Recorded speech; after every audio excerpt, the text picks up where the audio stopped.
गोपी मोहन साहा एक भारतीय क्रांतिकारी थे जिन्होंने अंग्रेज पुलिस अधिकारी टैगोर का वध करने का संकल्प लिया था और गलती से उसके स्थान पर उससे मिलते जुलते किसी अन्य अंग्रेज का वध कर दिया था।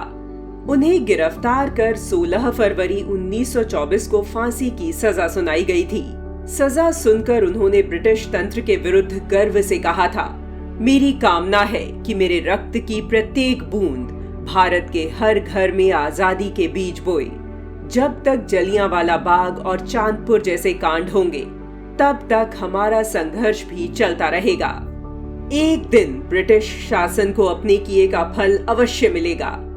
1 मार्च 1924 को 19 वर्षीय युवा गोपी मोहन ने मातृभूमि के लिए हंसते हंसते फांसी के फंदे को चूम लिया।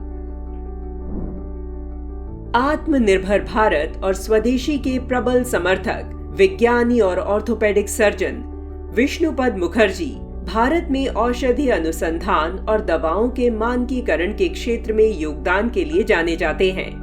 भारत सरकार ने उन्हें सन 1962 में देश के लिए उनकी सेवाओं के लिए पद्मश्री से सम्मानित किया था। उनके योगदान से भारतीय वनस्पति दवाओं की एक संदर्भ पुस्तक का प्रकाशन हुआ है। पद्मश्री पंडित सोहनलाल द्विवेदी हिंदी के यशस्वी कवि के रूप में प्रतिष्ठित हुए।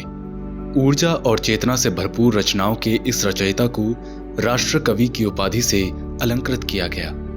पंडित सोहनलाल द्विवेदी स्वतंत्रता आंदोलन युग के एक ऐसे विराट कवि थे जिन्होंने भारतीय जनमानस में राष्ट्रीय चेतना जगाने, उनमें देशभक्ति की भावना भरने और नवयुवकों को देश के लिए बड़े से बड़े बलिदान के लिए प्रेरित करने में अपनी सारी शक्ति लगा दी।